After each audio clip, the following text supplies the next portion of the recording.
Hey guys, this is a bike I call Lindsay Lohan. It's a 2019 Intense Tazer that I acquired secondhand a couple of years ago. The most interesting project that I had on the bike was getting the rear end of the bike to be more supple or to feel softer, particularly when it was taking hard hits. Ultimately, what I did was get a DVO Topaz and change out the shim stack on that shock and increase the size of the air can. Well, with that little bit of an overview, let's get into the details of how I softened up old Lindsay Lohan here. Once I got my Tazer all set up and had a chance to go out and ride it a couple of times, I had a couple of observations. First thing I noticed that when I hit larger hits or bigger drops, the rear end of the bike felt really stiff. The second thing I noticed was that the stiffness was resulting from the rear shock's failure to fully compress, and that it was rare, if ever, that I felt a bottoming out of the shock. Now, to confirm my impressions from riding the bike, I went in and read a couple of reviews, and I noticed in a review by the Lone Wolf regarding a 2021 Tazer, which is just like my 2019, they said that each rider noted that the bike felt very harsh on square edge hits. So I felt that confirmed my impression of the bike.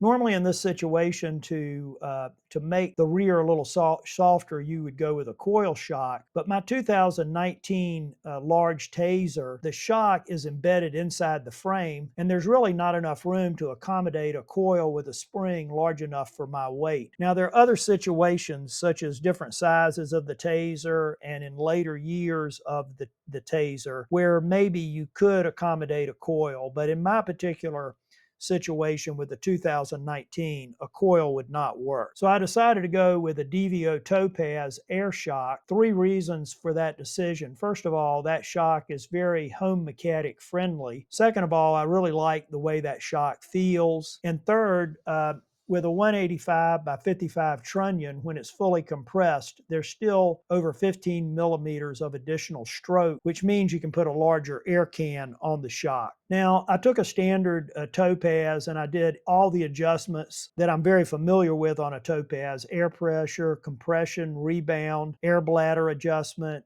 getting the spacers in the positive and negative chambers. But no matter what I did, I could never get the shock. It had no real impact. The rear suspension was still very firm. So now what do I do? Well, after some research, I concluded that I needed to adjust the shim stack in the shock. Now, just to ground everybody, here is a diagram I got off of Crawlpedia showing a good shim stack. You know, basically this shim stack is embedded inside the oil in the stanchion of the shock.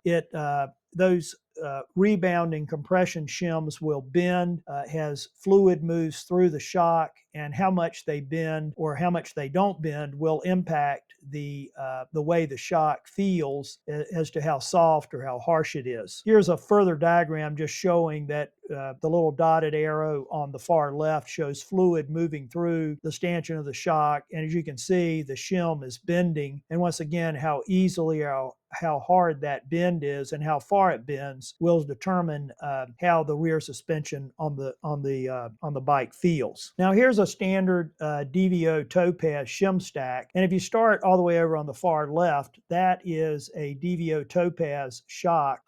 The shock stanchion I've highlighted, and if you follow the green arrow from the shock stanchion, inside that stanchion is fluid, and inside the fluid is a damper shaft, piston, and shims. Now, I've drawn a circle arrow around the piston and the shims, and if you follow the purple arrow, I've expanded out those shims, and this is the shim stack. The top part of that shim stack are the rebound shims, and the bottom part in white are the compression shims. Now, if I'm going to adjust the shim stack, I need some way to measure how changes to the shim stack are affecting the bike. And I need something that's a little bit more qualitative than just my riding impressions. So I decided to get a Shockwiz. On the far left is the Shockwiz with the components that come with it. And on the right is a Shockwiz installed on a shock on a bike. Now, I took the Shockwiz and ran it with the DVO Topaz on my Intense Tazer, and here are the results. Basically, the low speed rebound was fine,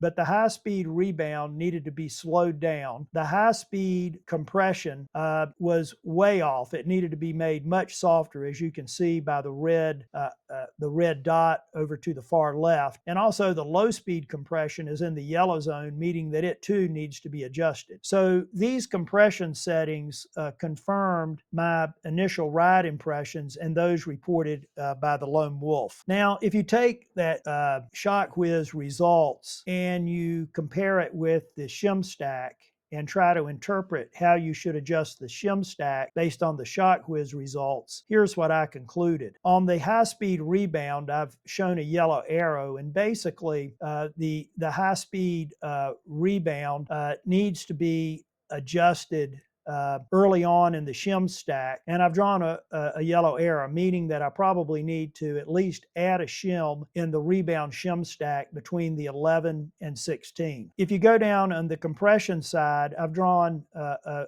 circle in red and shown on the Shim Stack where I need to make some adjustment to the compression shims. Now in this case, I don't need to add a shim, but in fact I need to either take shims out and or reduce the thickness and the diameter of the shims. Now, what I did was at this point, I did a tremendous or a very large number of experiments using different shim stacks and using the Shockwiz, and after a lot of trial and error, here's what I came up with. On the left is a Shockwiz reading, the best Shockwiz reading I could get with a Shim Stack, and on the right is the adjusted Shim Stack. As you can see, I got everything in green except the low speed compression, and the low speed compression is still showing has yellow. If you look closely on the Shim Stack on the right, as you can see in the rebound, I added a 15 by 0.1 shim, which corrected that problem. But on the compression side, I've adjusted down the diameters of all the shims, and I've significantly reduced the diameter of those shims. Now, to get the last bit of softness out or harshness out, I decided I would go with an air can modifications. And on the top, you will see in the green is a standard DVO Topaz shock 185 by 55 trunnion. And with the air can that comes on that shock, there's 67 millimeters of stanchion compression space, and that shock only needs 55 millimeters. So that means you can go in and put on a 65 millimeter air can, and after you insert that air can, there's still 57 millimeters of compression on the stanchion, meaning that a 55 millimeter stroke shock should have plenty of room to compress. So after I added the air can and after I made the Shim Stack adjustments, here is the final Shockwiz reading that I was able to get. And as you can see, the low speed rebound, high speed compression, low speed compression are all in the green. So at this point, I felt like I had a success and that my goal to make the rear end a little softer had been accomplished. Well, there you have it, guys. That's how I made Lindsay's rear suspension a little softer. I hope I've given you guys something to think about, and I'll see you at the top.